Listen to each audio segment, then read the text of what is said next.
I should also say I am the, I am the president of the National Association for Research and Therapy of Homosexuality, NARTH, current president. So I would be remiss not to mention that, since that was part of what brought me here. Do want to talk to you today, hopefully briefly, about issues regarding scientific integrity and harm in this whole area of sexual orientation change efforts, which I will refer to as SOCI, and how I believe that there is really what we're seeing in this area is a triumph of advocacy over science. And it all starts, I'm going to see if I can do this right. Yeah, it all starts in my book with the report of the American Psychological Association Task Force on Appropriate Therapeutic Responses to Sexual Orientation. Now, I should say I have been a member of the American Psychological Association in good standing, at least hopefully that will continue, but since 1984. So I've been involved in the APA a long time, have been to several conferences, presented at the APA conference on a few occasions. So there is a lot of good in the organization. I don't see it as all bad. But when it comes to these social issues, I'm afraid the science is being compromised. So this report from the task force, as I'm sure many of you or most of you are all familiar with, it is considered and still is considered today the authoritative analysis on the subject of sexual orientation change efforts. But I would submit to you that the report's objectivity is demonstrably suspect. And as a result of that, its portrayal of the relevant literature in this area concerning the efficacy and harm from sexual orientation change efforts is neither complete nor definitive. And I want to talk about two examples of this in particular.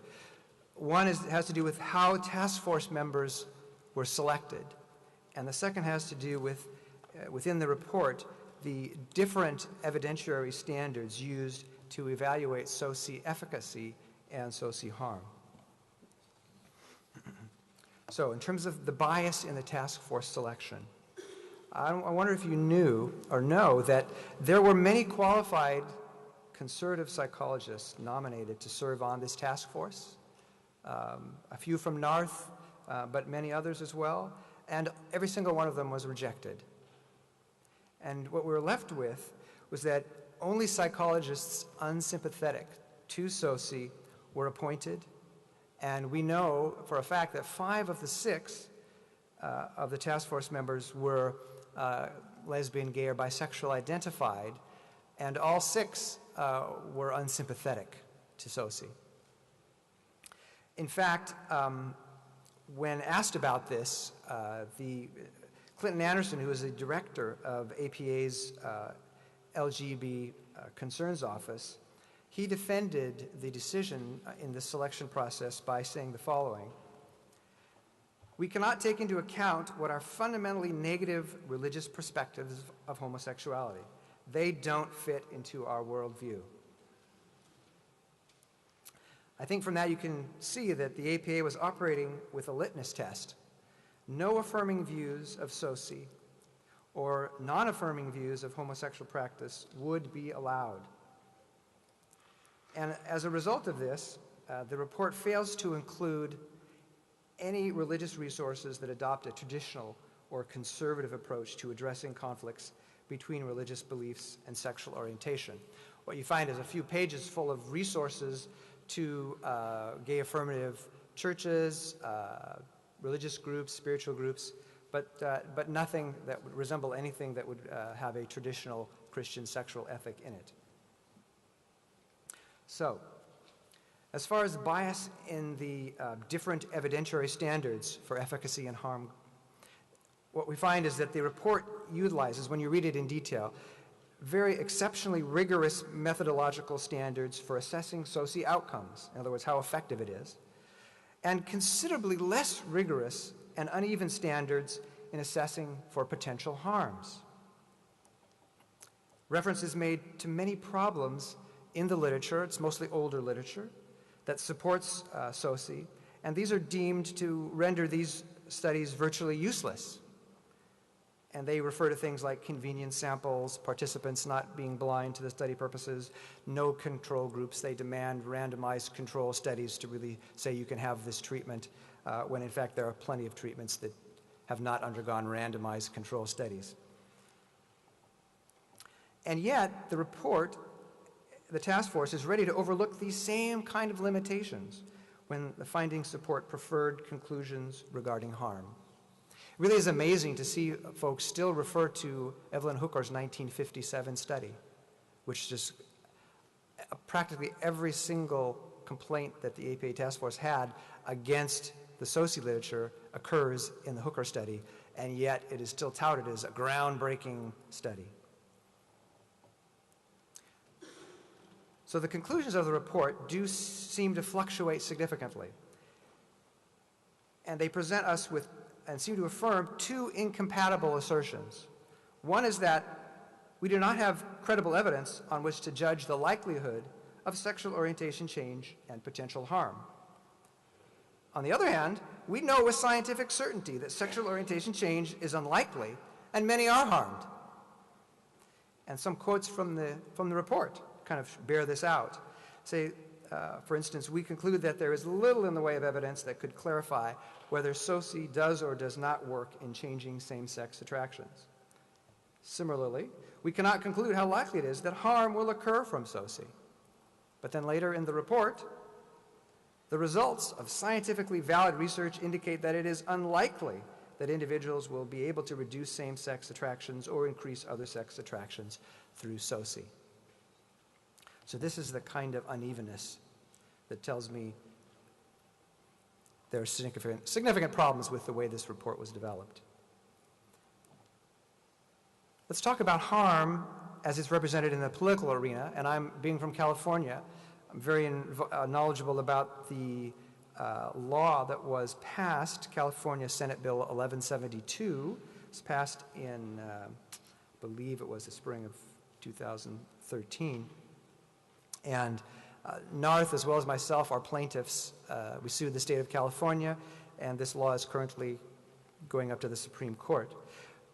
But you see there, Senator Ted Lieu, who was a state senator in California, was basically introduced this bill into the legislature.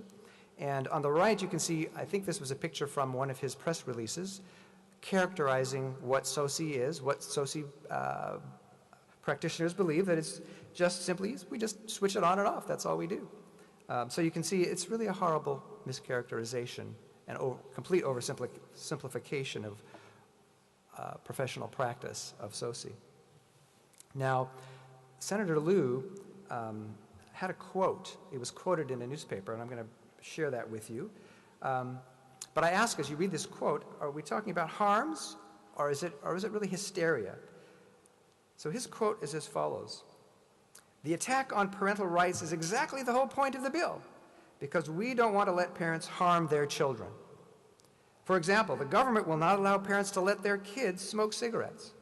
We also won't have parents let their children consume alcohol at a bar or a restaurant."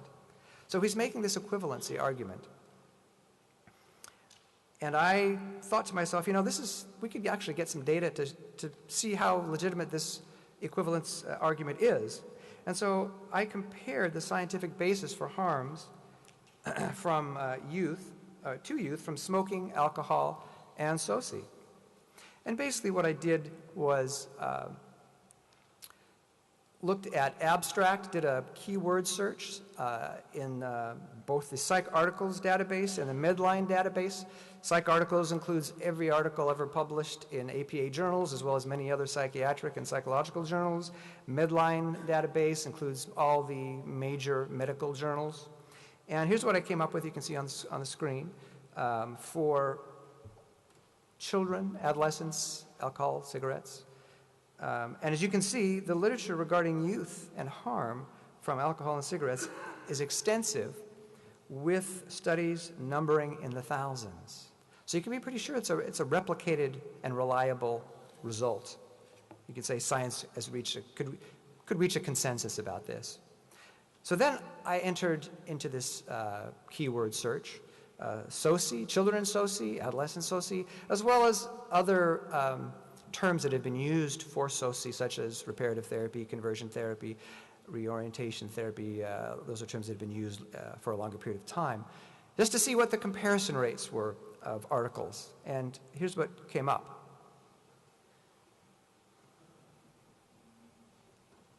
Rather astounding, I would say.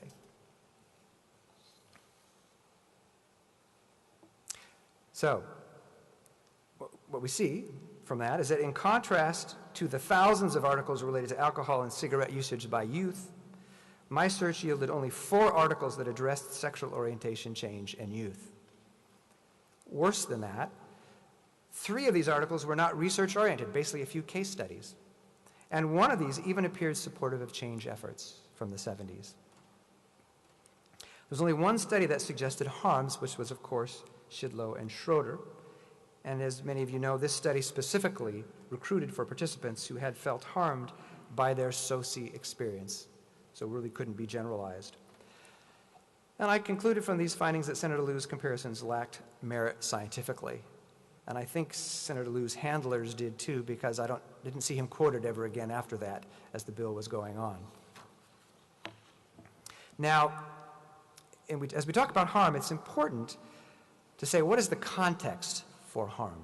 Usually these threats of harm or these accusations of harm are thrown out without a context at all from the scientific literature. And what we know is that there are currently no data that scientifically establish the prevalence rate of harm with SOCI.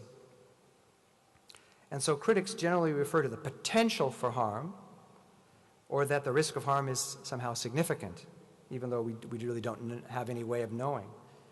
And of course, this language, I know it is utilized in the UKCP's conversion therapy consensus statement, as well as the Royal College of Psychiatrists' position statement on sexual orientation. It's repeatedly utilized. And basically, SOCI is considered poor practice by definition. So never is the question of harm placed in the broader context of the rates of harm from psychotherapy in general. It seemed to me that would be kind of an important thing to know, does it not? And so the proper context for harm, there is some literature on this, and it suggests that 5 to 10% of adult clients across all forms of psychotherapy are worse off after treatment. And since this bill in California was specifically related to adolescents or minors, it's even more important to note that the deterioration rates are between 14 to 24% when you're talking about children and adolescents in psychotherapy. Beyond that, 40 to 60% of youth drop out of psychological treatment prematurely, which could also result in distress if they haven't finished a course of treatment that was designed to, help them, and that continuing on perhaps would have led to a positive result, but they terminated abruptly. So probably out of that, there is also an increase in the distress you're going to find. So what do these numbers mean? To me, they mean that, therefore, results of harm significantly higher than these figures would be needed. We'd have to obtain them from representative samples of SOCI consumers in order for approach-specific harms to be substantiated. Otherwise, critics of SOCI are simply targeting one approach to psychological care, not on scientific grounds, but rather for ideological and political reasons. Now, the last thing I'm going to do is bring to you, you may not have heard, but there is some new research coming out. When I did my database searches, this research was not in there. There is some new research coming out, and you need to know about it because you're going to be hearing about it. There are at least 3 newly published or about to be published studies on SOCI, which, in my estimation, reincarnate the advocacy research of Shidlow and Schroeder. Study by Flinte, Heck, and Cochran, which was published in 2013. I've already seen this study utilized in some accusations against SOCI in legal and public policy circles in the States. Another study that's only out in online form right now, it will be published in journal form shortly, and that is the Dahlin, Gallagher, Bradshaw, Hyde, and Crowell. The references are in the back of the last slide, so you can check this out. And then finally, there's a study by Bradshaw, Dahlin, Crowell, Gallagher, and Bradshaw. And I had to request this from one of the authors, one of the researchers, and I think I was fortunate. They didn't know who I was, so they sent me a copy of it. But I'm very grateful for that, because this last study in particular says it advertises itself as addressing professional SOCI in particular. So, as I mentioned, expect that these studies are going to be heralded uncritically by the UKCP, the RCP, the mainstream media, and activists as supporting claims of widespread harm and general ineffectiveness of SOCI. And yet, significant methodological limitations of these studies make such broad conclusions scientifically unjustifiable, and I'm going to show you that. Well, there are a lot of problems, and actually I've written a piece for the NARTH website. You can go on and if you'd like anytime and read it in detail, much more than I'm going to give you now. But there are at least three main limitations with these studies. First, they're highly non-representative samples. Second, they use compromised outcome measures. And third, they confound the various forms of SOCI that are being studied. So limitation one, highly non-representative samples. There we go. Flente and colleagues recruited through unspecified listservs 38 individuals who identified as ex-gay at the time of their SOCI experience, but who identified as ex-gay at the time of the study. Meanwhile, Dahlin and Bradshaw recruited 1,612 current or former members of the Church of Jesus Christ of Latter-day Saints, LDS. You have to keep in mind, at the time of their study, 91% of participants identified as lesbian, gay, or bisexual, and 73% were disaffected from the LDS Church. They'd either been expelled or had attending very sporadically.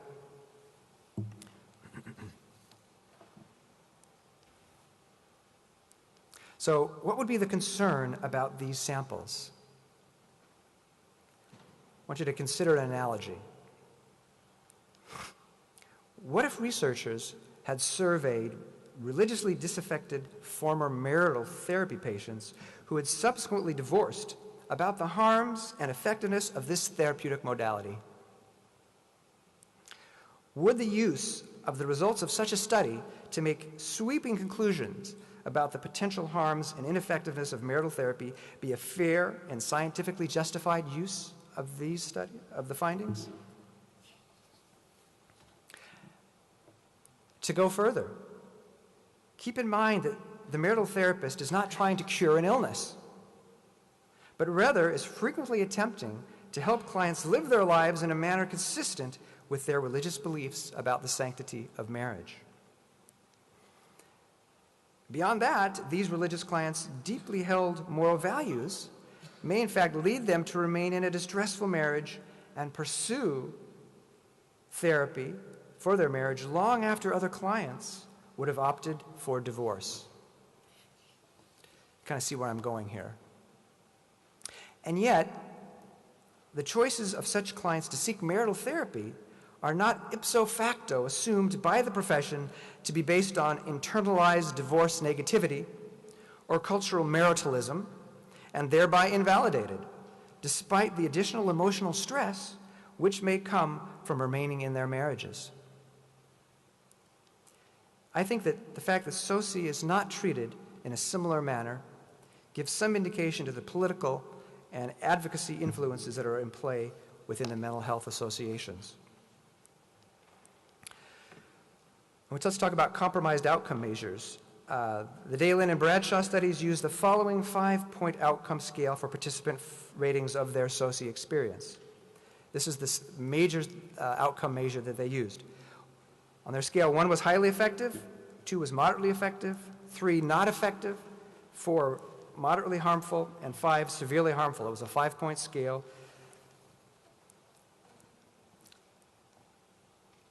There we go. Can you see a problem with this scale? Well, yes. You're on track. It is highly unusual for a single scale, and I can't think of any that I've seen, to evaluate two entirely different dimensions at the same time, harm and effectiveness in this case. Normally, you would want to utilize two different scales to get these outcome ratings. And in that, one scale would have the endpoints of highly effective and highly ineffective, while the other scale would likely have endpoints something like significantly beneficial and significantly harmful. I would have liked to see a 7-point scale. Generally speaking, that's more utilized because you get more variance and a more clear picture. But it was only a 5-point scale. And as some of you, I think, were noting, the scale midpoint, which was not effective, is also quite problematic. The researchers commented that the survey took about over an hour to do for most of the participants. But there's a thing called midpoint response bias, and this occurs when respondents who are in a hurry or uncertain or have no opinion simply endorse the middle response to get on with it. And I think this would likely inflate, in the present case, the ineffectiveness ratings of these studies. And my question to the authors and to you, what might the results have looked like had the authors made an equally arbitrary decision to label the midpoint option not harmful instead of not effective? So you get a little idea here how science is done and how a lot really hinges on how one operationalizes your variables. This is never going to make it. You never have a discussion like this in the Times, that's for sure. But it's important to be aware of it. And third, the confounding of various forms of SOCI. Confounding occurs where an outcome is attributed to one factor when in actuality it is being fully or partially confused with another factor. Now, all the studies, these new studies involve participants who had engaged in multiple forms of SOCI. And these were forms that involve such things as private religious practices like prayer or Bible study, as well as counseling by church leaders. And in fact, those types of SOCI were far more common than professional therapist-led SOCI. And even where that last study by Bradshaw purport to study professional SOCI, the participants, they have to acknowledge the participants averaged 3.7 additional forms of SOCI intervention. So the Dahlin and Bradshaw studies, they did find greater risk of harm with SOCI involving religious leaders. But I will tell you that even this finding is deceptive. So if you're a clergyman or a clergywoman who does this kind of work, don't panic by this study. Because these studies involve participants with an LDS background. And as I understand it anyway, typically the typical LDS local church authority is a bishop who has not obtained a theological or pastoral graduate education. Instead, most bishops anyway are chosen from among male members in good standing with the church who have shown themselves to be competent and successful with their families and vocations. Thus, it's entirely possible the unflattering results of these studies regarding church counseling forms of SOCI may well reflect not a particularly surprising result. Namely, that religious individuals in conflict about their same-sex attractions are at greater risk of harm when their SOCI counselor is, for example, trained as a plumber or a banker. The likely confounding of personal, religious, and professional forms of SOCI and participants' ratings make it virtually impossible to draw definitive conclusions, particularly about professional SOCI. So I hope you're feeling a little bit more armed, knowing how to respond when these studies start to get mentioned. Okay, great. I'm almost done. So what are some conclusions, real quickly? Well, the Shidlow and Schroeder explicitly recruited former SOCI clients who felt harmed by their experience with predictable findings. But at least I give them credit. At least they were willing to explicitly and emphatically emphasize their inability to generalize beyond their sample. In fact, they said, the data presented in this study do not provide information on the incidence and prevalence, the failure, success, harm, help, or ethical violations in conversion therapy. At least that's honest. The authors of these new studies, however, are far more willing to draw conclusions and make recommendations that they have no assurance can actually be supported beyond their own studies' participants. No doubt, and I'm sure Narth and other SOCI proponents would welcome this research were it utilized to offer guidance within the bounds of its limitations.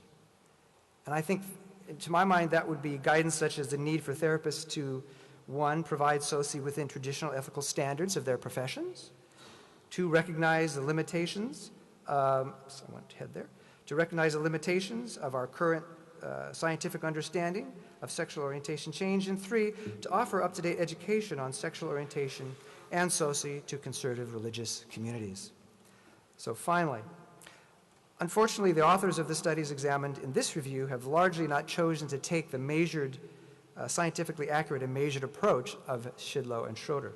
Rather, they offer what appear to be advocacy-emboldened recommendations that support the further professional marginalization and legal prohibition of professional SOCI.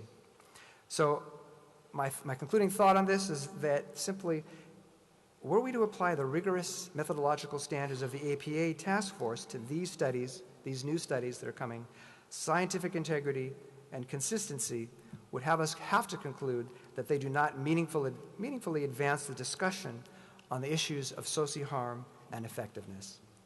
Thank you.